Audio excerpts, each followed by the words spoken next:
days before the general use of coal, before the idea of the combustion engine, in the time when the power and the strength was in the land, there was unity of life upon the countryside. Not so long ago, it was usual for the countryman to see in the early autumn coveys of partridges, family groups, as they fed under the ever-watchful eyes and guiding voices of the parent birds. Today, over several parts of England, the common or grey partridge is on the verge of extinction as a breeding species. This is a story of how the partridge and other wildlife have been affected by some of the changes that have come so dramatically upon the countryside.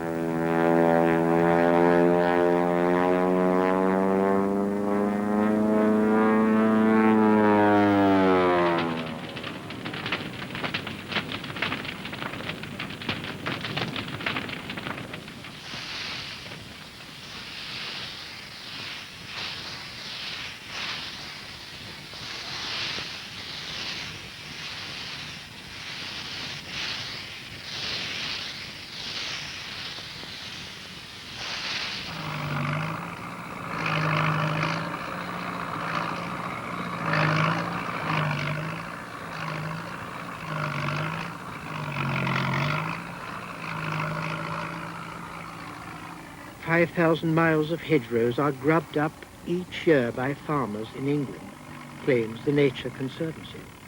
The need is for larger fields, wherein to operate their fast, heavy machinery.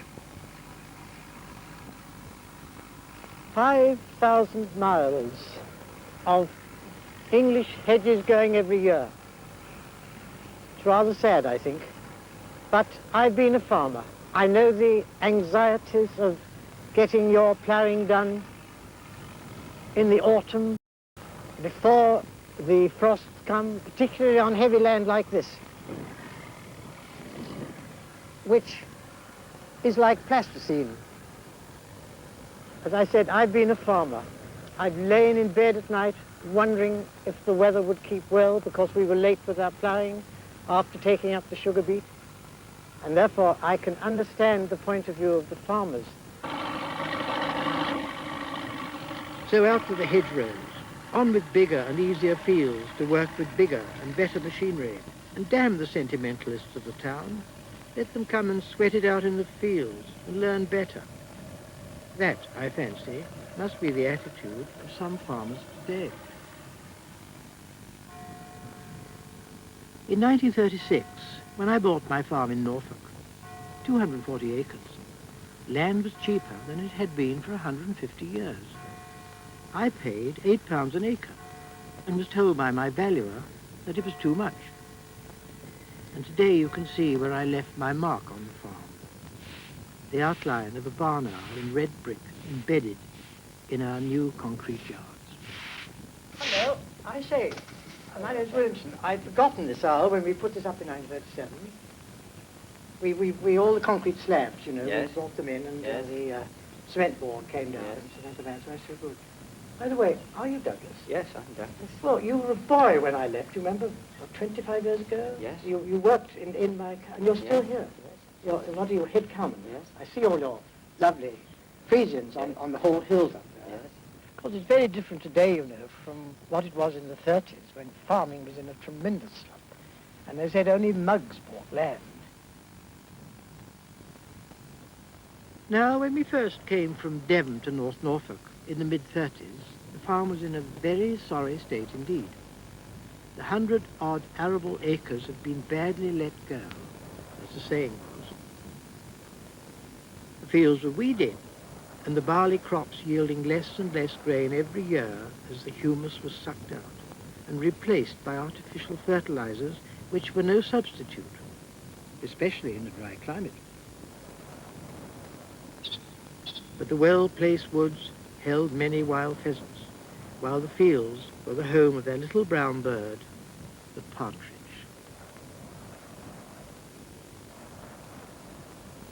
Five meadows of grazing behind a sea wall were snipe bogs. The draining dikes, or grups, were grown thick with reeds, the home of many wild birds.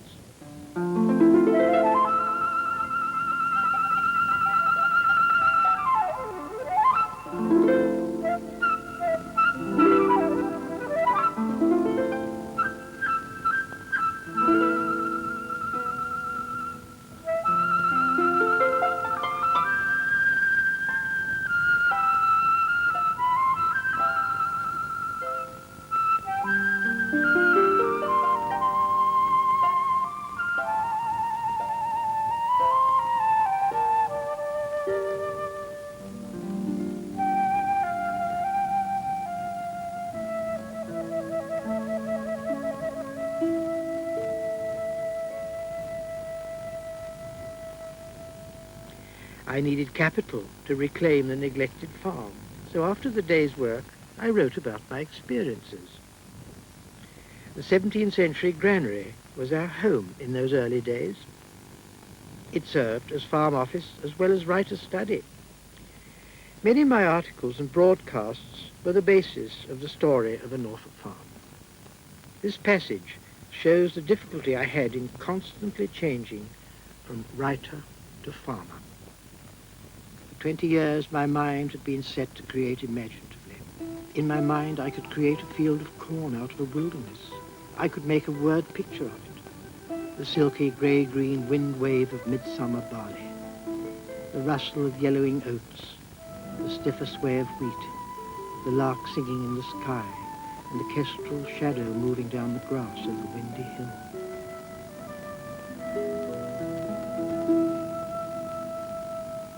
But it was one thing to race ahead of the present and anticipate my mind's desires, and another to see, as I did on my farm all the time, the dereliction, the dilapidated buildings, swampy meadows, flat gates, and overgrown hedges.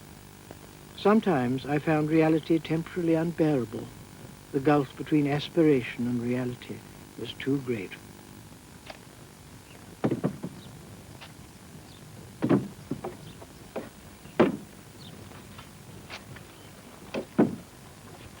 In reclaiming the farm, I was determined to follow the plan of the old four-course Norfolk shift, when fertility was maintained by the dung of bullock, pig, and sheep.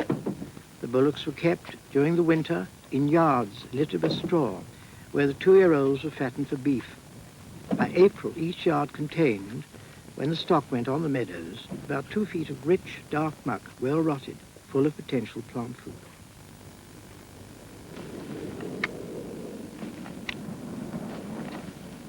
When spread evenly, 10 tons of the acre, the field was ploughed and cultivated.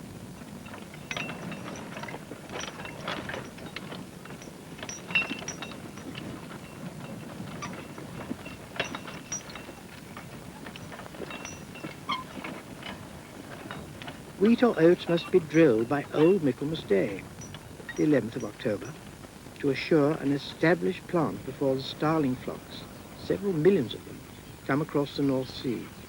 Otherwise, the wheat bulbs would be milky, and that was what the starlings were after.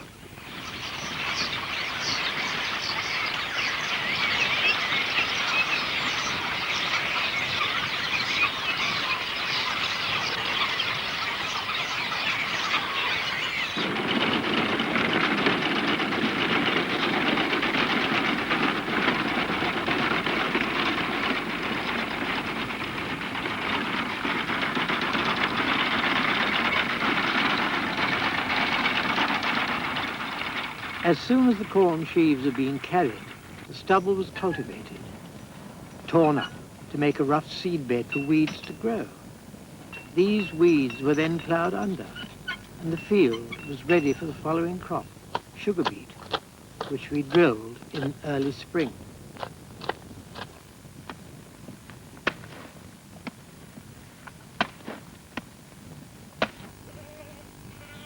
Our small ewe flock was fed on the sugar beet tops left on the field to wilt. How true the old saying, the sheep is a walking dung cart. We tried to get the sheep off before the November frosts, for to plough under half-frozen furrows would delay, through cold, the growth of the next crop, barley. and thus the 4-year cycle maintained the fertility of the arable. After barley had been sown, small seeds, clover, ryegrass, sainfoin, trefoil, were drilled across the pale green lines of corn, which acted as nurse to the small seeds, protecting the hay to be.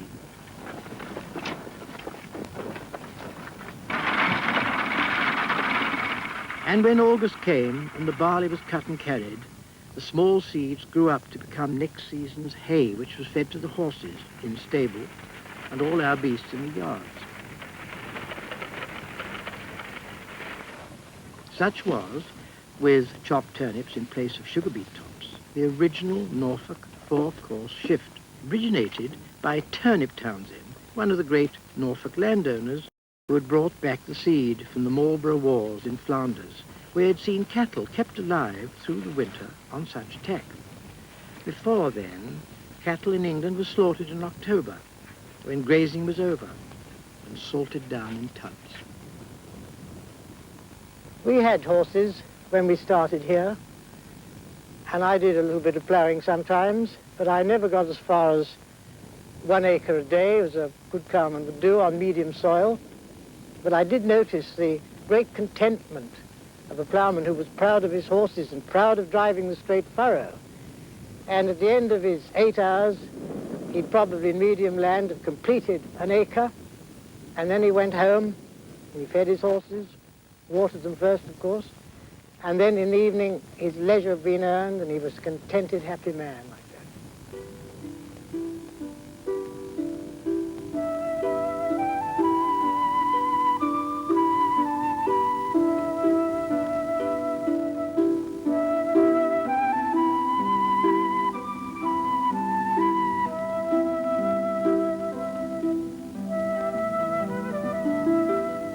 It was a wonderful feeling to work with horses, to plough with a single furrow plough, following 2 of our draft horses, plodding ahead, the swingle trees swaying as the traces or chains tightened, the wave of earth rearing up and turning over with the soft whisper of the share, and the bright breast of the plough gleaming like a curved sunflower petal.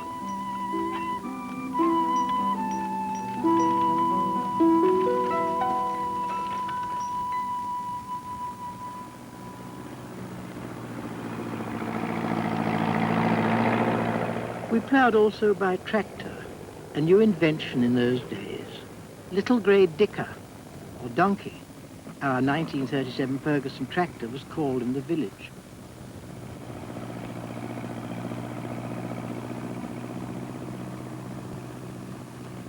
With luck, our ploughing was done before the long thrust of Siberian air came in over the North Sea. Later it snowed, and in the morning we looked out on a new world. Frost to expand the furrows, nitrogen in snow to aid fertility. What a joy it was in those days to move over one's own land on skis, everything going well. How were the partridges faring upon the white fields? I watched a covey digging for sugar beet tops. Poor fare for them, but they were hardy and resourceful. Others were on the newly turned plough, still more on the stubbles. We scattered tail corn to help them through a period of increasing white desolation. That was far away and long ago, 2 years before the start of the Hitlerian War.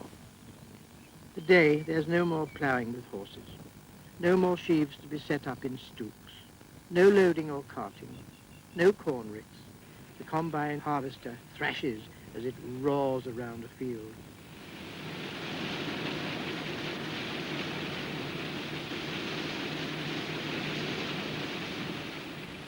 And when it's gone, there lies only a frass of straw to be burned.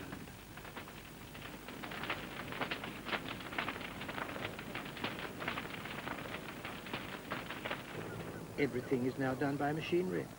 Tractors have 6, 7, and 8 ploughs in line. Little grain for the partridge to feed on. Nothing for shelter in the winter. Today most farms, or groups of farms, are run not so much for a way of country living as a way of profits. And as I've said, and I repeat, if barley after barley is cropped, with only artificials added, this can result in only one end, damage to the soil structure, to Mother Earth, by which all things come into being.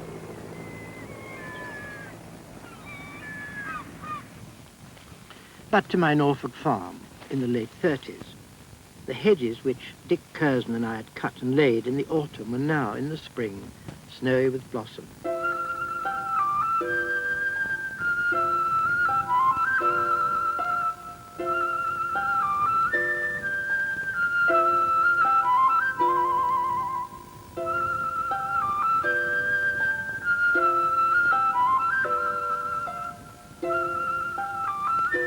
The fresh smell of the stirring earth was born with the wind, for suddenly 2 hares began to leap around and chase each other madly to and fro across the rows of sprouting barley. Loveliest is the time when summer is coming in, and down in the meadows the sedge warbler sings all the love in his heart. Off he flits, joining the host of other birds searching for insect food.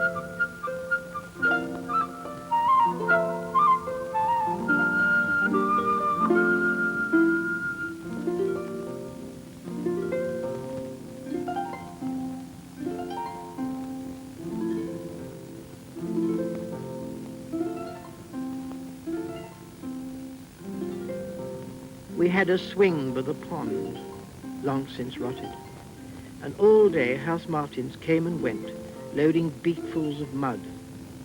Brilliant little nest builders. Away speeds one bird as another comes in for his load of mortar.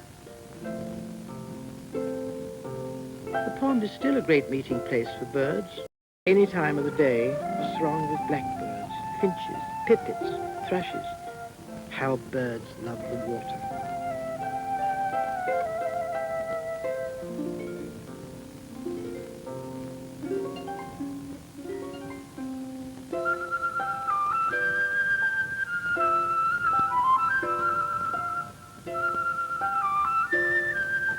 I watched a long-tailed tit gathering insect food. Think of the infinite labour that goes into her nest, mosses, horsehairs, lichens, and hundreds of feathers, each individually gathered and woven into a warm, all-enveloping cradle.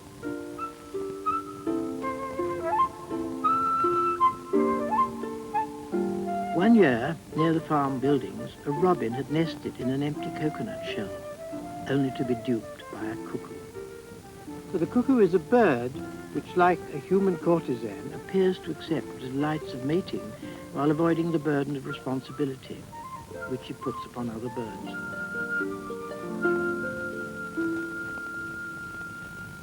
While walking over the lands of my old farm, I found a partridge's nest on a rough bit of grazing we knew as Spong Brick.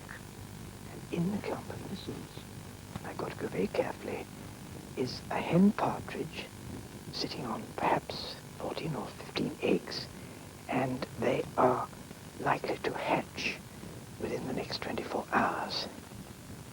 Now, she is in front of me, and I'm upwind, and she may get scent of me. But she's a very brave bird, and they sit very tight. Now, the cockbird usually calls her off about this time for food, watching for crows in the sky who are their enemies. But today, he's unusually silent. He's at the edge of the next barley field, I think, watching. And she is before me, probably listening to my words. So I must now go away and creep as quietly as I can, downwind, so as not to disturb.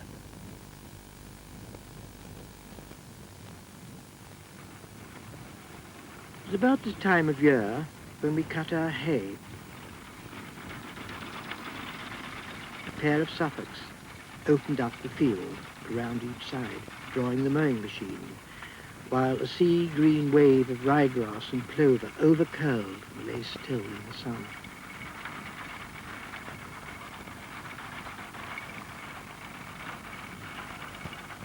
The driver, on the iron seat, watched the standing stalks before him, ready to stop should a partridge fly up ahead of the cutting knife. If he saw one, he stopped the machine, marked the nest, and cut round it.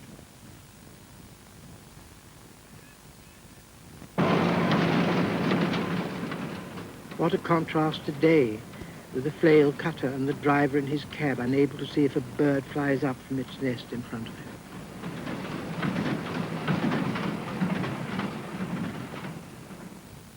After 3 years of intensive reclamation work, my farm in 1940 was classified as an A farm.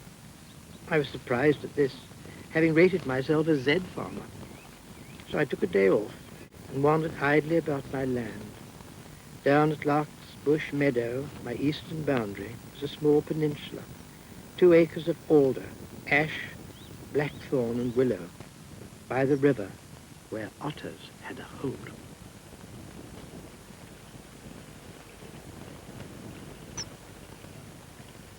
Lying down on the bank, I found myself staring into 2 whiskered faces with small currant eyes. I kept still. Later, the bitch otter appeared with a fish. She swam past me and, quite heedless of my presence, went straight to the cubs, dropped the fish, then set off on another hunting expedition.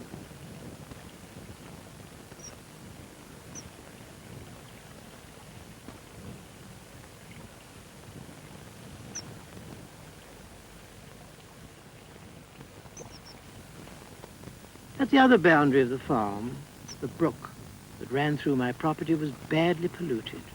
One day I told myself it must be cleared up one day. Tomorrow, tomorrow, tomorrow.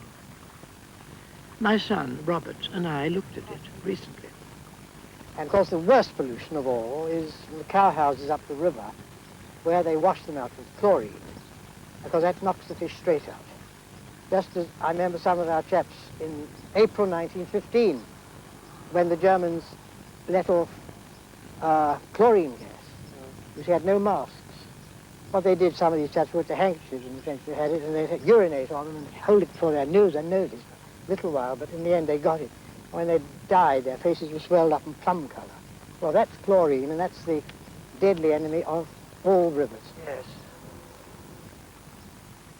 This river's still got some of the weed in, though, that... Yes, I noticed that. That is owing to excessive nitrogen, which means sewage. Yes. And at any rate, it isn't so bad as it was when we first came here, and they're doing their best to clean it up. And I think they'll end. I'm an optimist, in spite of my experience. I think in the end they'll have their beautiful chalk stream back with sea trout in, and 3 or 4 pound trout. Yes. Oh, I'm very glad to see it's looking much better than our time. There are swallows still nesting under the bridge when we were building this sloot, Henry. And while you've been talking, I've been watching them. And they're still there. I don't suppose they're the same ones, but there are some coming in now. Well, you know, the swallows come back, if they survive, to the very place of their birth. Yes. They have something in them, all migratory birds. Yes. Right? We don't know what it is yet. And I watched them under that bridge there. I'm very glad they're back.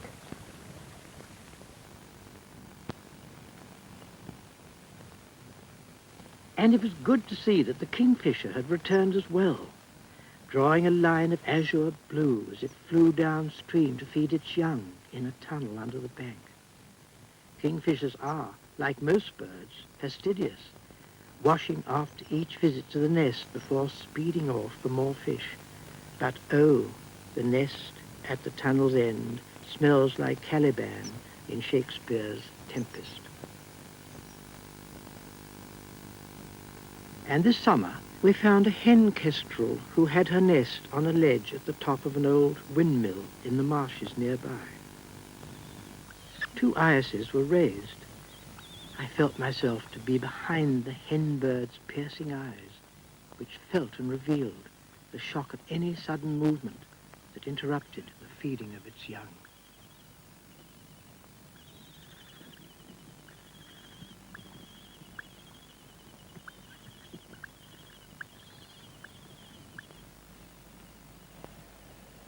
There was another kestrel nesting within a few yards of a jay's nest. When the young jays were left unattended, the kestrel flew over to feed, and then later brood the smaller nestlings.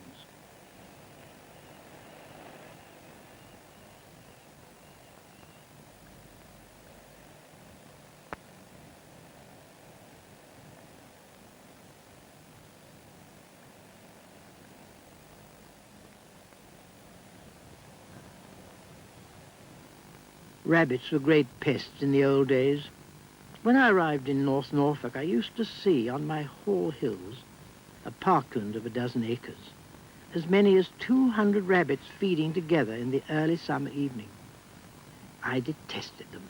They poisoned the grazing of the hills with their droppings and cut down the growing corn 50 yards in depth from the edge of the woods.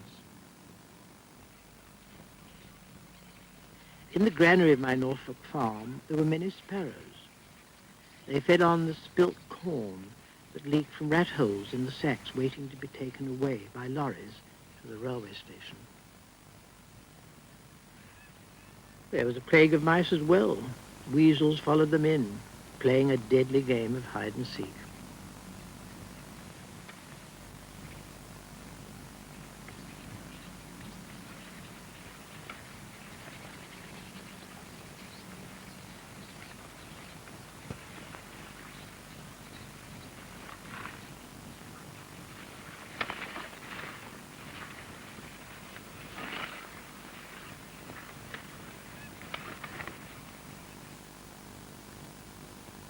Then there were pigeons, many of them migrants from over the North Sea. They were our enemies too. I had the young clover and ryegrass of one of my fields almost shaved by their pickings.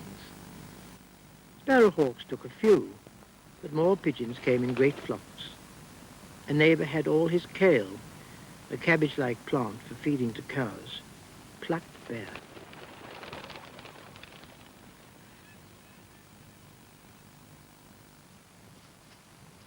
After pigeon shooting one day, I saw a curious sight, a dog fox jumping frantically up and down. Then I remembered a bird that one of the villagers had winged and been unable to retrieve. The fox, I was standing downwind, got the pigeon, and good luck to it.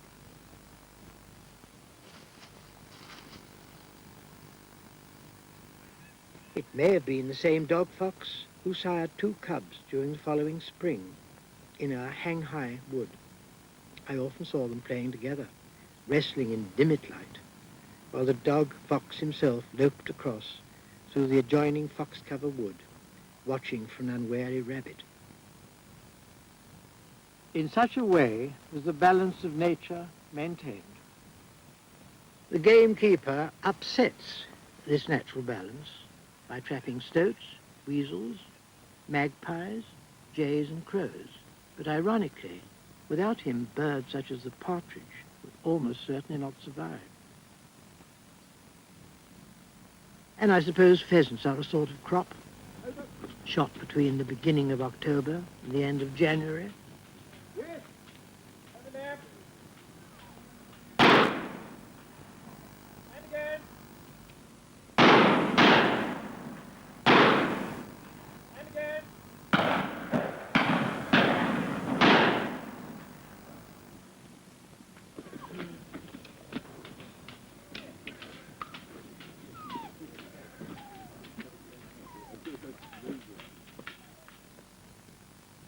The enemies of small birds are owls, crows, hawks, weasels, stoats, rats, magpies, and jays. But as the half-century of our time and civilization was reached, science took a hand, or a claw, as the great killer, by means of organochlorine weed killers which was sprayed mechanically on growing crops. One year we had on what I thought was a weed-free field a tremendous lot of yellow charlock. I asked the stockman how ever it came there, and he says, "Reckon it went down wormholes, master. You've been deep ploughing for sugar beet and you've turned it all up." And he told me that the shot-like seed had a very oily and hard skin, and it could last so long as from the Battle of Waterloo. So I said, "Well, how do we get rid of it?" He says, "Well, this new spraying's just come in. It was the year 1946. I reckon Major Boxer Hensop, he's cleared his off." Tractor and spraying equipment arrived one morning. The new chemical, I learned later, was DNC. It was supposed to destroy redweed, poppy, charlock, and all other weeds. Men working with this and similar outfits were warned not to touch their food with yellow hands, but to hold the sandwiches between bits of paper. The mixture of DNC and sulfate of ammonia, spraying increases your crop, said the advertisement. Killed 2 Irishmen who had ignored the warning.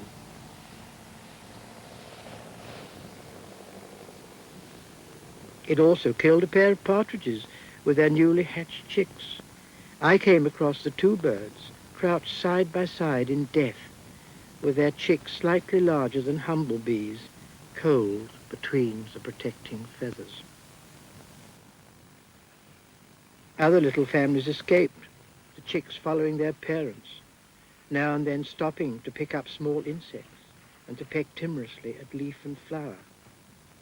They wanted the liquid in the leaves to drink.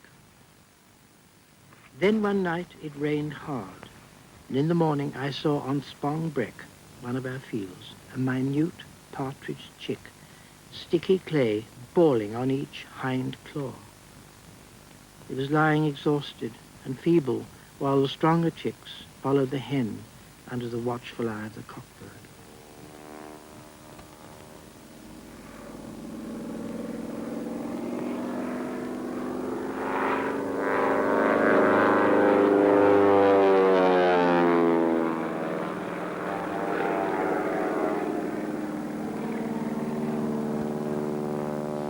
That was 25 years ago, and my recent return during July was alienating, for I saw the bottom of hedges sprayed to burn off wild flowers, weeds to the robot-minded, flowers to me, which if left alone would have offered nectar for bees and other pollinating insects.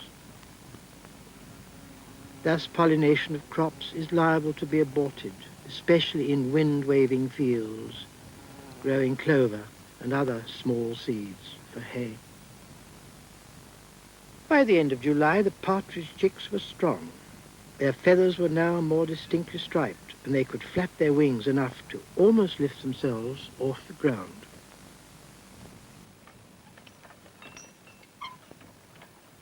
It was a hard life when I was farming, but an honest one in the sense that there was satisfaction felt by extending the muscles of the body every day. "One must use hands," said T. Lawrence to me one day long ago.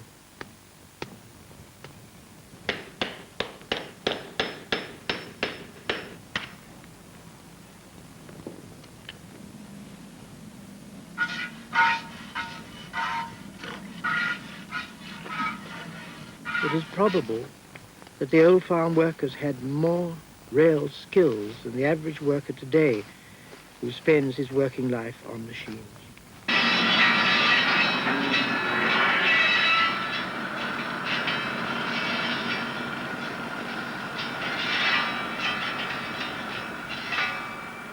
I suppose that today's farm machinery is a time saver as it goes ripping and roaring over the fields, but the machine is not an extension of the modern farm worker's skill, as were the old tools and horse machines of my youth and middle age.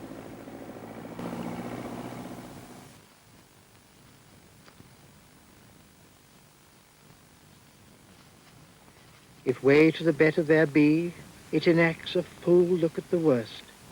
wrote Thomas Hardy in a preface of his last poems, with their steady vision of the sufferings of humanity when nature is injured by secondary ambitions of money-making, at whatever cost to health and happiness.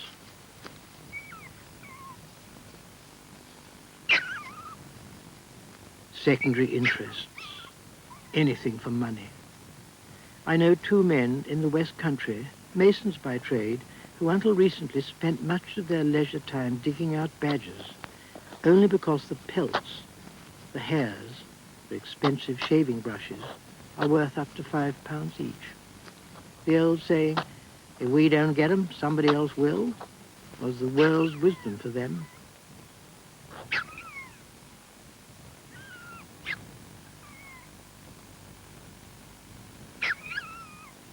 Where there is no vision, the people perish, was something the parson said. And they said, wasn't he paid to say it?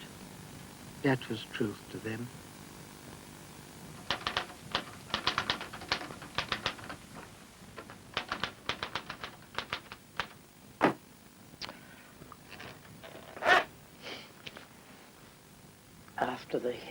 After the Hitlerian War, when I had sold my farm and returned to North Devon and my writing, the general use of other sprays on arable and grasslands caused the deaths of a great number of birds, including such predators as sparrowhawks, owls, and buzzards. I think that's all right. I wonder if I shall see my buzzards that were nesting in the pine tree for 2 years. Scores of buzzards used to be seen soaring over my hilltop field in Devon, near the Atlantic coast, towards sunset. Tiers of 5, 6, 7, on broad, outstretched wings as they rose upon thermals or currents of warm, ascending air. Today, I can see only one. Songbirds are unheard, except occasionally. In the hedge around my 3 acres, only one robin remained to make a nest this spring. And the peregrine falcons have almost disappeared from their immemorial eyries on ledges of high cliffs in the West Country.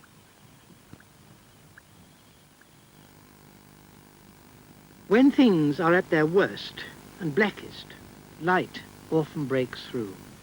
Dead birds, which had fed on smaller birds, and mice which had eaten poisoned insects or treated seed, were examined. It was seen that the cumulative effect had been fatal. Many who didn't die became sterile. Herons, too, were similarly affected. In Norfolk, there were many herons. This is how I described one of them in a story written soon after I left the army in 1919. Old Nog continued to peer. Another movement in water, deeper by 2 inches. He waded on legs like stilts and green as rushes, peered low, struck with hardly a splash, transfixed a dab with 2 tips of his beak just opened. Then leisurely spreading his grey veins, he jumped into the wind and beat towards the heronry 4 miles away.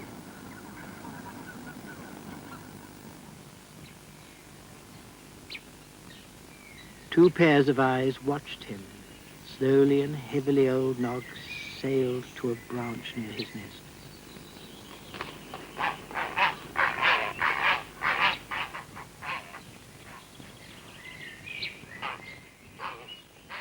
Foot by foot, he stalked over to the nest. The youngsters pulled at his head until he yielded up the fish, the frog, the eel, and all the other contents of his crop.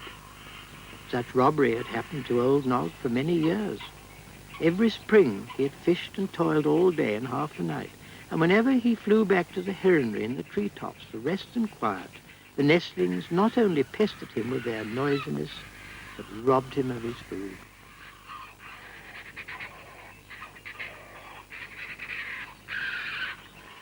Another favorite bird of mine is the barn owl. In Norfolk, I often used to see one quartering the St. John's meadow. Silent flying, gold grey wing wafting barn owl. That's a line in imitation of Gerard Manley Hopkins, the priest poet. I wrote a book with the owls in called The Starborn, and I'm now going to read a bit for you from the first edition. And once again the castle keep stood quiet under the starlight. Keorich, the white owl, flew through the larches with his mate, veered on his wide wings, and flapped away towards Oaten Hill.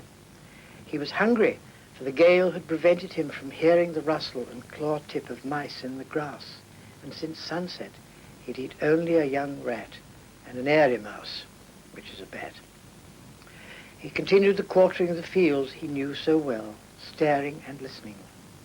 A mouse footfall was heard in the big ear cavities hidden by close, short feathers. He peered downwards to the place of movement. He dropped with taloned feet spread for the clutch. I had tame white owls as a boy, and later, after the Great War, when I became an author, I began to use one as a colophon, or trademark, at the end of my books.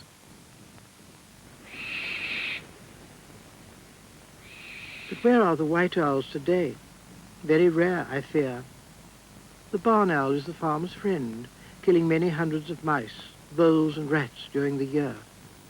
But barns and old farm buildings, the traditional homes of the white owl, are coming down as farms are grouped together with other farms to make more economic units.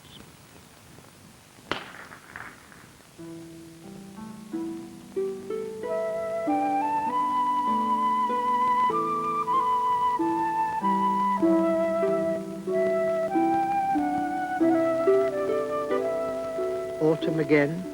Morning gossamers, strung with dew like silvery dust shot, tangle the grasses. The threads of a myriad migrating spiders stretch from stalk to stalk across the stubbles, making a golden tunnel to the sun.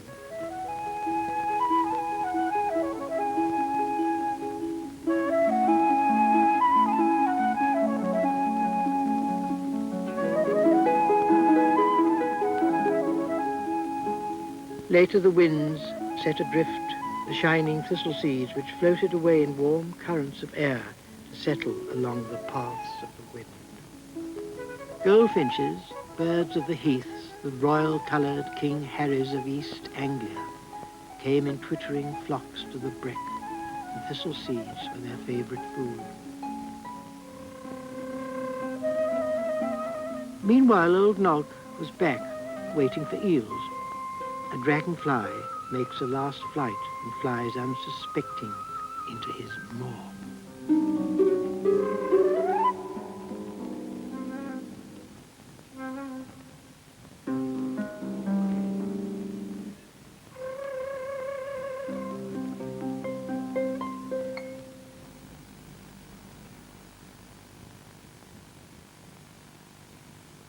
The young kestrels have been left to fend for themselves. One hovers, feathers of those outstretched wings feeling sensitively, pinions like fingers for the staying wind. The other, as the saying is, still hunts, watching for the giveaway movement of a grasshopper's sudden flick between the meadow grasses.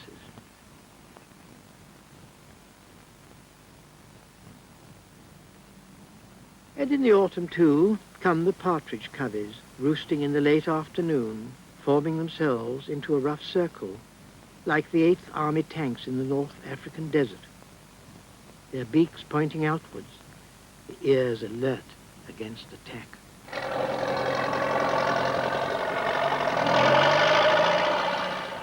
I started this tirade with the fate of English hedgerows, 5,000 miles of them vanishing each year. To those who have known hedges all their lives, this is a wilting thought. Just consider the little facts of history which can be read in a hedge. Those with many different kinds of tree and shrub were probably planted as long ago as Saxon times.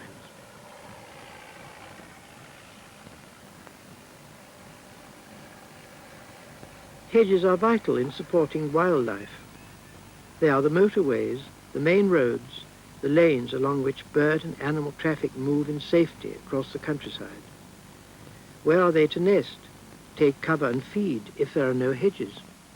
Just think of the many varieties of birds, that use hedges.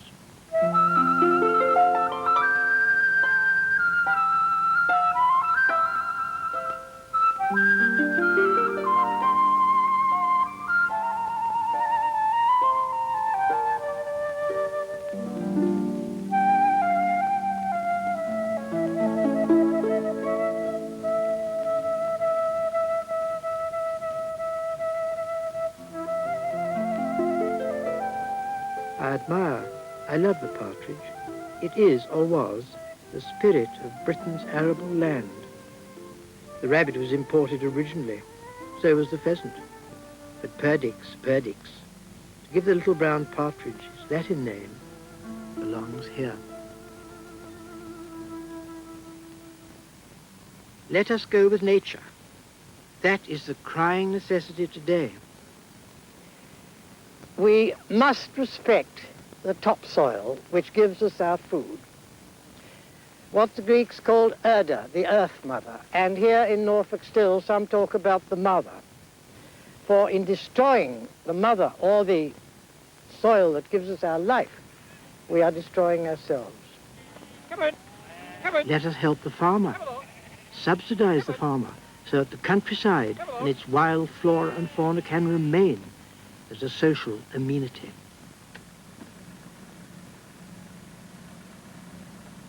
Above all, let us restore the hedgerows and create the right environment so that 4 birds or beasts can live where only 2, perhaps 1 alone, exists today.